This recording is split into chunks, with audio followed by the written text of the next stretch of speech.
সেপ্টেম্বরের ফিফা উইন্ডোতে 2026 বিশ্বকাপ বাছাই পর্বের সপ্তম ও অষ্টম রাউন্ডের ম্যাচ শেষ করেছে আর্জেন্টিনা।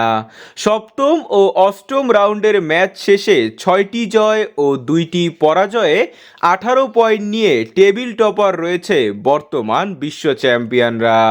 চলতি মাসে বিশ্বকাপ বাছাই পর্বের নবম ও দশম রাউন্ডের ম্যাচ খেলবে আলবি সেলেস্তেরা, যেখানে তাদের প্রতিপক্ষ ভেনিজুয়েলা ও বলিভিয়া। এই দুই ম্যাচকে সামনে রেখে ইতিমধ্যেই 27 সদস্যের দল ঘোষণা করেছে আর্জেন্টাইন কোচ লিওনেল স্কালোনি। চলতি মাসের 11 তারিখ রাত 3টায় ভেনিজুয়েলার মুখোমুখি হবে আর্জেন্টিনা।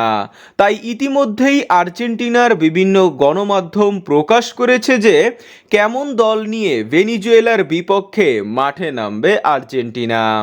আজকের এই ভিডিওতে আপনারা দেখতে চলেছেন ভেনিজুয়েলার বিপক্ষে আর্জেন্টিনার সম্ভাব্য শক্তিশালী একাদশ। তো চলুন দেখে নেওয়া যাক। সর্বপ্রথম ভেনিজুয়েলার বিপক্ষে আর্জেন্টিনার গোলবারের দায়িত্বে থাকছেন না বাজপাখি খ্যাত ইমিলিয়ানো মার্টিনেজ। ফিফার নিষেধাজ্ঞার কারণে ভেনিজুয়েলা ও বলিভিয়ার কোনো ম্যাচেই থাকছেন না তিনি, তবে তার জায়গায় দেখা যাবে জেনোরিমো রুলিকে। মার্টিনেজের কারণে একাদশে সুযোগ পাচ্ছিলেন না রুলি, তবে এবার সময় এসেছে নিজেকে প্রমাণ করার। এরপর ডিফেন্সে রক্ষণাবেক্ষণের দায়িত্বে থাকবে Cristian Romero, Lisandro Martinez, Nicolas Otamendi ও নাউহেল মোলিনা। এই চারজনকে টপকে গোল করা ভেনিজুয়েলার বিপক্ষে এক কঠিন চ্যালেঞ্জ হবে।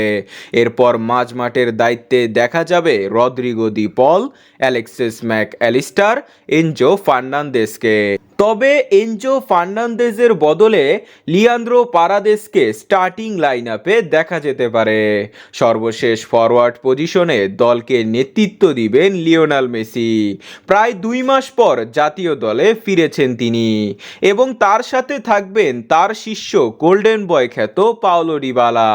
তবে ইনজুরির কারণে ভেনিজুয়েলার বিপক্ষে দেখা যাবে না নিকোলাস গঞ্জালেসকে, তার জায়গায় দেখা যাবে আলেহান্দ্রো গানাজোকে। তার সাথে গোল করার দায়িত্বে থাকবে লাউতারো মার্টিনেজ ও জুলিয়ান আলভারেজকে। তো বন্ধুরা, ভেনিজুয়েলার বিপক্ষে কি আর্জেন্টিনা জিততে পারবে? কমেন্টে জানান।